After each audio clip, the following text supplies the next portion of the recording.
Mehdi, why is Israel singled out? Yeah, I don't accept the premise of the question, obviously. It's interesting you should say that Israel's singled out. There's a little R going out. Well, if you're watching this on YouTube, go back on YouTube and see that the first Intelligence Squared debate I did was not about Israel. I came here a few months ago to talk about the Kingdom of Saudi Arabia and its human rights abuses. So before I even turned up for Israel, I came to condemn Saudi Arabia. And this, I get it. There are lots of UN resolutions condemning Israel, I get that. But if you look at actual practical sanctions, there are no sanctions on Israel from Western countries for human rights abuses. There are against Syria, there are against Russia, there are against Iran, there are against North Korea. So no, I don't think Israel's being singled out. I'd actually like to see sanctions put on Israel so it's treated like other human rights abuses. Consistency, single standard. I actually love that moment because Mehdi Hasan is able to take a question and flip it to his benefit. The person asks Mehdi Hasan why is it that Israel is being singled out in a negative way, and he's able to flip it and show that Israel is being singled out, but in a positive way to their benefit, and I want them to be treated just like everyone else. Great debate tactic. It was legitimate for Israel to remove the Hamas terror regime in order to prevent another October 7th. It's a yes or no question, Mr. Hassan. No, it's not. It's a loaded question. I'm going to say it was legitimate for Israel to defend its citizens inside of Israel. It's not legitimate to occupy Palestinian territory for decades on end. And let me answer. Can I actually answer what you came to me for? If I can rebut, let me answer John's question. Let me answer Elon, you've had about 2 or 3 minutes in a row. Go ahead, You asked a very interesting question of Elon. You pointed out that he keeps saying, notice the sleight of hand. You said that he said, and he said it many times, not just here, Hamas should be destroyed. When you asked him, Israeli military experts in general say it can't be destroyed. Notice what Elon said? He said, remove from power. Quickly move the goalpost there. Because he knows that Hamas can't be destroyed by these means. In fact, the former head of Israel's military, said from let me the finish very my beginning. point. The former head of Israel's military, who was a member of Netanyahu's war cabinet, he said earlier this year, quote, anyone who says you can destroy Hamas is telling tall tales. So it's not me calling Elon Levy a liar. It's the former head of the Israeli military. Mr. Hassan, from the beginning. Again, an excellent moment. Mehdi Hasan is so good at being able to question the premise and break away from the premise. So in this question, he actually got cornered into a yes or no question. He broke out of it right away. He said, this is not a yes or no question. You know who else does that really well in debates? Drumroll please, Donald Trump. Now say whatever you might about him, he's a great debater. So again, Mehdi Hasan is not only able to break away from that framing, he is also able to make the other person look bad by showing, hey look, he's been moving the goalposts this whole time. Again, excellent debate technique. In northern Lebanon, 23 people bombed by your military, 2 babies killed, Jonathan. That is what you stand for. You serve the IDF, the Israeli military, which, as I say, is being investigated, the ICJ and the ICC. You serve a military that has been credibly accused by the United Nations just last week by Israeli media, which showed videos of mass rape of Palestinian detainees. The New York Times this week reported that your military sent children, Palestinian children, as human shields into booby-trapped tunnels and buildings. Is that what you did, Jonathan? Can you tell us today, did you ever send a Palestinian child as a human shield into a tunnel? Because the New York Times is saying your military did that. The World Food Programme is saying your military is starving the people of northern Gaza. Did you starve people when you were in the military, Jonathan? What do you stand for? Starvation? Mass rape? Ethnic cleansing? Genocide? Every human rights group in the world says your military is an abuser of human rights. Beautiful Piers Morgan, classic Piers Morgan moment. And he's with Jonathan, who is or used to be an IDF spokesperson. Mehdi Hasan did a great job just proving to him that they are not the most moral army in the world, as they like to go tell everyone. It's just hilarious. I haven't, you're right, but I have seen lots of children with my own lying eyes being pulled from the rubble. Because they're the pictures Hamas wants you to see. Exactly my point, Mehdi. They're the pictures Hamas wants. But there are also people that your government has killed. You accept that, right? You've killed children, or do you deny that? No, I do not. Unbelievable. Just the arrogance, the hubris. Unbelievable. I do not. First of all, you don't know how those people died. Those children. Oh, wow. Did you hear Mehdi Hasan say, oh, wow? Like, he is in shock himself, but don't worry, he destroys this fella. First of all, we don't want to see a single child killed. Okay, here's my question for you, Mark. You say, I agree with you. I agree with you. We shouldn't blindly believe anything Hamas says. But why should we believe what your government says either? Your military spokesman on Monday pointed to an Arabic document in the basement of a Gaza hospital and claimed it was a Guardian list on which every terrorist writes his name. But that was false. It was just a calendar with the days of the week on it. Your colleague in the Prime Minister's office, Ophir Gendelman, posted behind-the-scenes footage from a Lebanese short film and claimed it was Palestinians in Gaza faking their own injuries. That tweet is still up a week later. That is endless disinformation from your government, is it not? Just so many aspects to this. First of all, I totally remember that moment when the IDF were saying, oh my God, look at these terrorist names in the hospital. Turns out it was just days of the week. Hilarious. Unfortunately, I'm not sure if everyone realized that, if the media even, explained that later on. However, Mehdi Hasan is also so good on his feet of all of the other lies that the IDF says, and he's even able to verify that, yeah, this tweet was put up and it's still there a week later. How is he so quick on his toes like that all the time? I have no idea. He's talented. How else do you get rid of Hamas if you don't go about it in the blunt, brutal manner that Israel is doing? And if you do it the way they're doing it, how do you avoid the kind of casualty rate of people under 18, given that that's half the population? So, three things very briefly. Number one, you do it by not deliberately targeting civilian targets and schools and hospitals and cemeteries and mosques and universities and churches. You don't have snipers shooting at hospitals or Christian women inside a church. That's how you avoid the casualties. Number two, I don't accept the premise of your question that this is the way to defeat Hamas. I think even if I'm an Israeli hawk, I criticize Netanyahu and say, this is not the way to defeat Hamas. This is actually absurd to think you can defeat Hamas in this way. And number three, look, the reality is Hamas is a symptom of the problem. As long as you treat Hamas as the problem rather than as a symptom of the problem, you're never going to get rid of Hamas. Or if you do, by some fantasy means, get rid of Hamas, you'll just get another version of Hamas, because now you've got tens of thousands of orphans, you've got people who've lost their kids, their spouses, their siblings. What, you think they're not going to fight back in the years to come? You think they're not going to take revenge? Well, that's how I feel. It's absolute madness to believe. I feel the same way.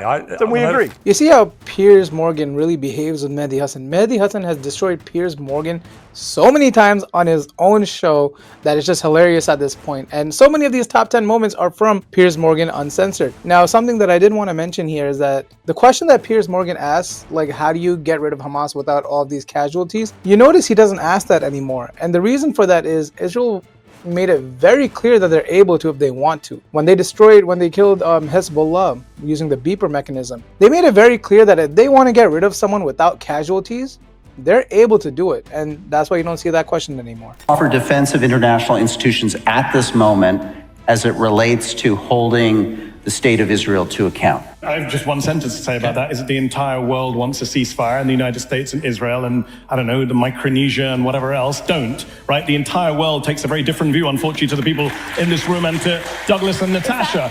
The International Criminal Court, the International Court of Justice, the UNHCR, UNICEF, Doctors Without Borders, Amnesty International, Human Rights Watch, Oxfam, Christian Aid. Yep, you're booing.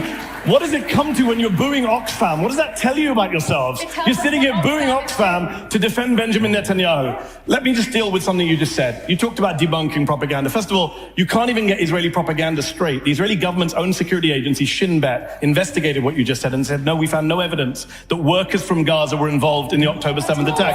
Oh, Shin Bet are lying. They're booing Shin Bet, the Israeli security service. Got it. Oh, this was a viral moment that I'm sure most of you have seen. This went viral on WhatsApp, to be honest. And something that I think what went viral about this moment is just how he's just off the cuff able to name all these different agencies that support what he's saying, and then also able to say Israeli sources that support what he's saying. And the audience obviously boos because it was a heavily Zionist audience. But yeah, this was one of the best moments of the last year. How many nuclear weapons does Iran have as of today? Right now, I hope none. Okay, how many does Israel have? No idea. No idea? You were in the government. They don't tell you that stuff. No idea. Who do they tell? No idea. I'm telling you, I never discussed it. But it's irrelevant. It's between, you never discussed Israel's nuclear weapons. You can say that hand on heart, you've never discussed Israel's nuclear. You're expecting us to believe that the Deputy Foreign Minister of Israel never discussed Israel's nuclear deterrent? Seriously, Dan? No. So let me tell you, no? It's not all slogans and sound bites, Mehdi. Tell yourself. I did not discuss Israel nuclear weapons. I did discuss Israel nuclear policy. There's a big difference. Okay. Okay? Okay. So now we've got past that semantic evasion. No, you have to... How many nuclear weapons does Israel have? I don't Because know. experts say it's anywhere between 80 and 400. So what? So what? Yeah, so what? Has Israel ever threatened... Do you recognize the hypocrisy of Israel having a secret illicit nuclear weapons program that it won't open up its doors to and won't talk about, and then lecturing everyone else in the region about nuclear weapons? Absolutely not. You know why? You talked about hypocrisy. I tell you. One of the reasons why Mehdi Hasan is such a great debater is because of how well he's able to communicate. So in this case, he's able to call out the BS and then also call out the hypocrisy. He's able to call the BS in which that how do you not know whether or not Israel has a nuclear weapon or not? Obviously he does. Obviously they do have it. And this is from several years ago. Now the whole world knows. But like back then, it was like under top secret. And he's also able to call out their hypocrisy and being so scared about everyone else having one, but they themselves have one. Just clarify something you just said. You said Palestinian prisoners are being raped to death by Israeli soldiers? Yes, this is a report in the New York Times last week. Okay. I don't believe that to be true. Nonetheless, the question. A 41-year-old detainee said the interrogators made me sit on something like a hot metal stick and it felt like fire. He said another detainee died after they put the electric stick up his anus. No, it's repulsive. This is an Israeli dungeon that CNN and New York Times have both reported on. UN investigators. So to free people from that prison, can you kill lots of innocent people according to the logic of the raid in Gaza? What I'm trying to say is, if you represent the Palestinian people, you represent the Israeli people, we look at this quite differently. I don't want to I know you do, which is why I'm asking the question, Congressman. I understand that you see it differently. A lot of people watching at home say, why? Why aren't all lives equal? They should be. But they're not. Well, then let's go. Then let's go.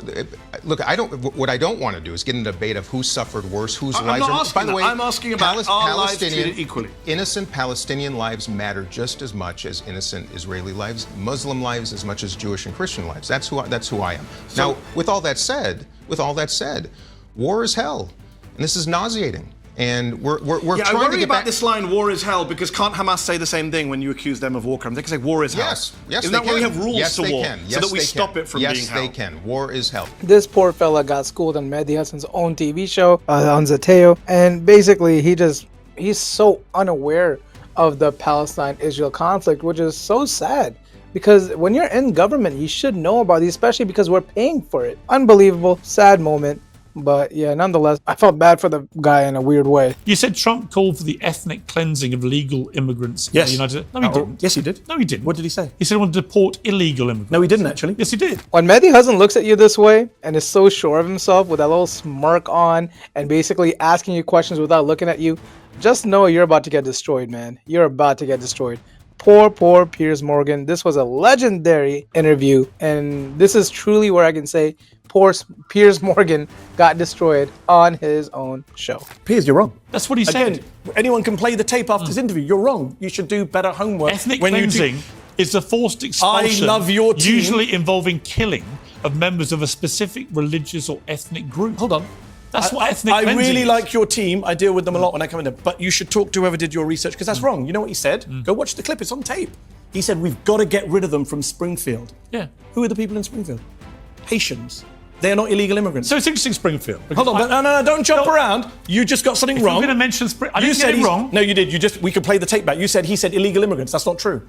He said Haitians should be. You've got to get rid of them. Do you think he's called it a bloody operation? You okay with 14 million people being violently removed from their homes? Are you? 4 million American children losing their Let me ask you a parents? question. It's outrageous. We move on to our number one top Mehdi Hasan moment. Let's continue. More than 50% of social housing in London is now occupied by people who are not British. That is not true. I'd need to look at the statistics. We have the statistics. According to London government, I also wrote... the figure in London is 84%. According to the 2021 census data, only 14% of Londoners living in social housing did not hold a UK passport. This has been pointed out to you for the last year. No, it hasn't. In fact, you went back on GB News and corrected it and said 48% go to people who are headed by people who are not born in Britain, which is a different point. But you would accept the vast majority of people in social housing are British. I'd need to look at the data. I've got the data. No. It's right here. The fact that 48... I think the 48... Copied and pasted. I think the fact that 48% of social housing in this country has gone to families that are headed by somebody who was not born in the country is a problem. So that's a different argument, with respect. Well, and let's talk about that argument. Well, let's have that. No, let's have that argument. You were wrong on the first point. I don't think I was wrong on the first You're point. 100% wrong. Well, I'd like to look at the data. The Mayor of London, the census data. I don't think the Mayor of London would be a credible source on that. Okay, so the London government. The London government don't know who's in the... All right, how about it's a highly political figure. All right, how about the Ministry of Housing? 90% of social homes go to UK nationals. You're making some sweeping claims and they're wrong.